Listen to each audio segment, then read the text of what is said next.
Hey guys, it's me, KB, and today we have a special video. I get to interview one of the co-creators of the Ninja Turtles, of which I am a massive fan, and that is Kevin Eastman. So enjoy.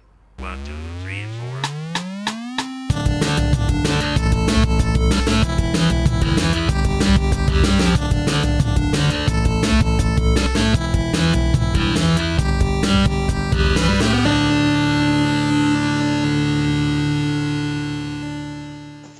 There he is. How are you doing, sir? I'm great. Happy Saturday. How are you?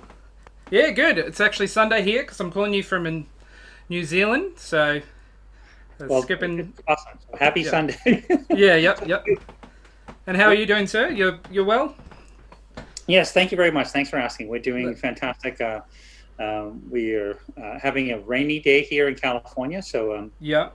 it smells like earth and nature, and it's wonderful. And it's a working Saturday.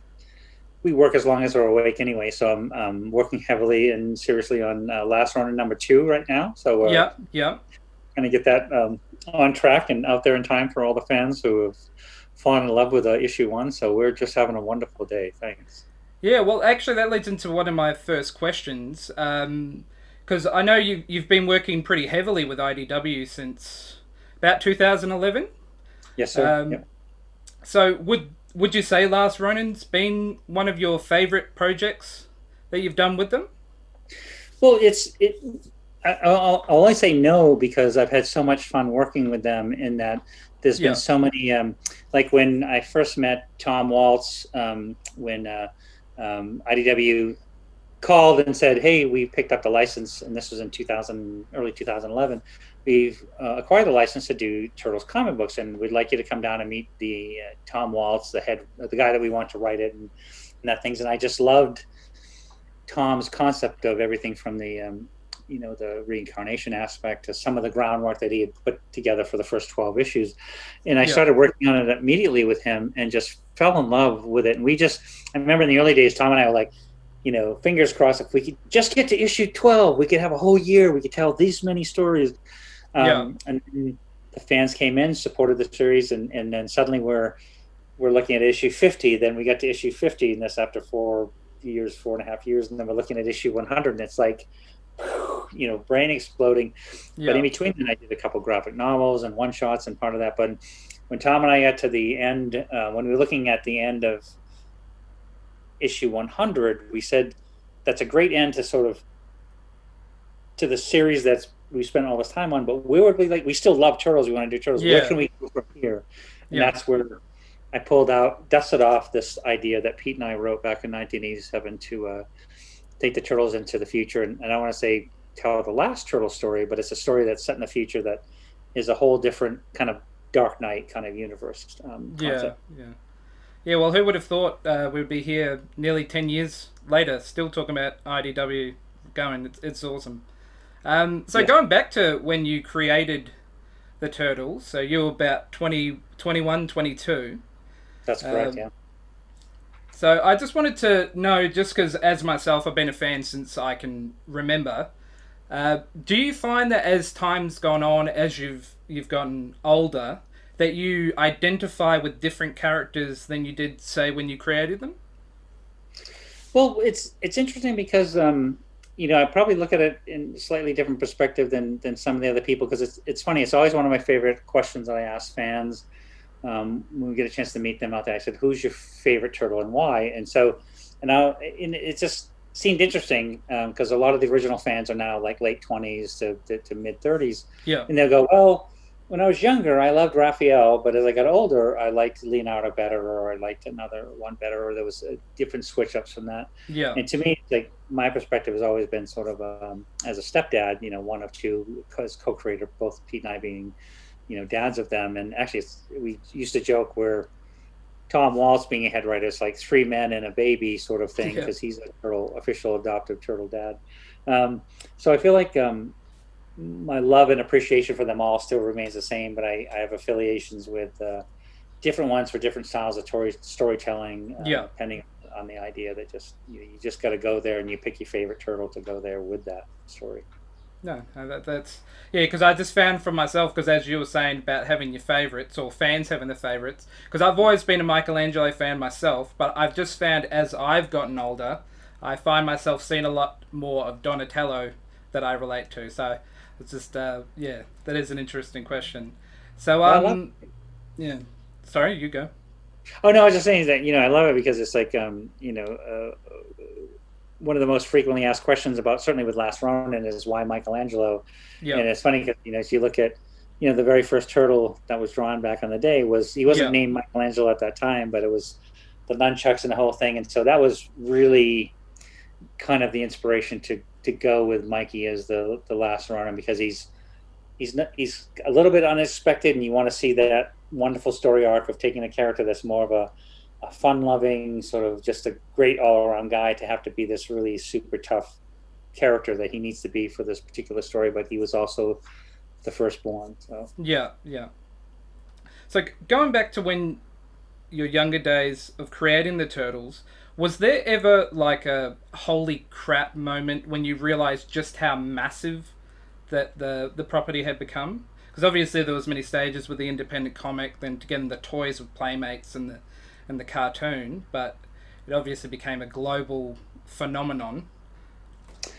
which is it's amazing, and it came in a couple different levels because it was Peter and I being you know um, huge epic Jack Kirby fans. Our Yeah, dream was to become a uh, comic book writer, storyteller like Jack Kirby. So in by issue number 2, when we can actually afford to pay our rent and eat just drawing comic books, we felt like the dream had come true, and in every way, shape, and form, the dream had come true because we didn't have to work all those other odd jobs. We were just drawing comic books every day, and that was certainly, you know, the best ever, and we could never imagine anything greater. And then as things continue to evolve, when working on the cartoon series, for example, we never actually thought it would actually show up on TV.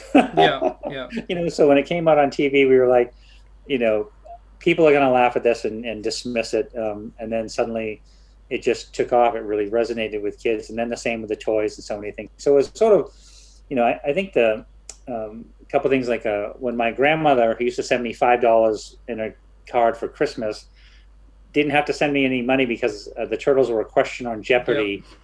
So she's like, "Oh, they must have, they must be doing good if they're a question on Jeopardy." yeah, Uh, yeah, but when we were able to um, go to other countries in different moments when it not only resonated with fans in the U.S., but it was become sort of a global phenomenon. I'd go to, I went to the premiere of the Turtles in Paris, and it's the first time I'd ever been to Paris and seeing a Turtles movie poster next to the Eiffel Tower, and I was just like, yeah. "What's going That on would have here? been It's incredible. crazy." Yeah.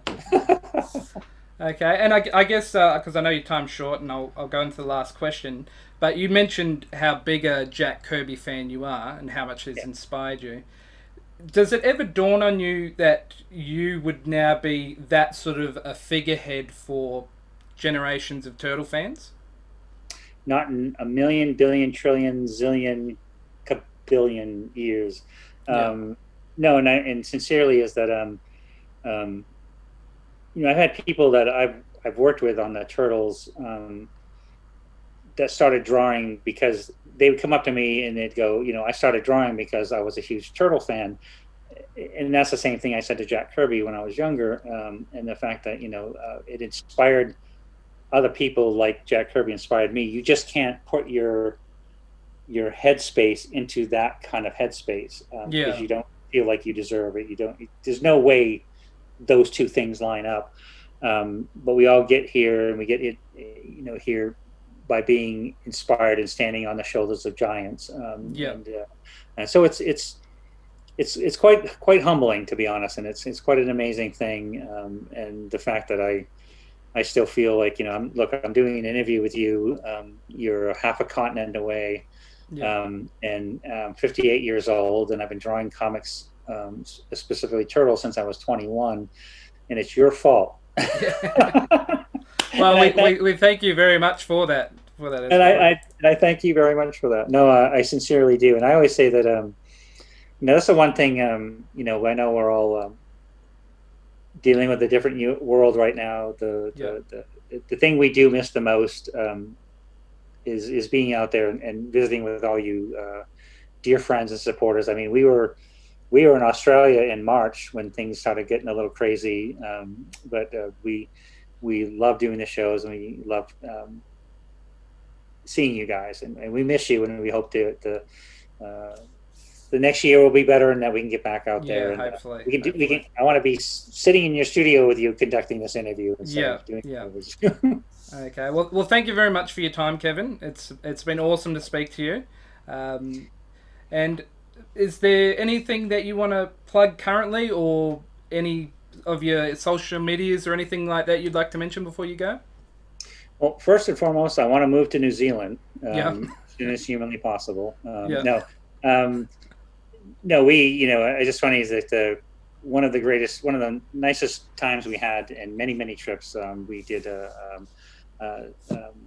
the Armageddon show. We were in Auckland, and we did a show and got to meet with you all down there. That was fantastic. And we've been desperate to come back. I want to move into Hobbiton personally.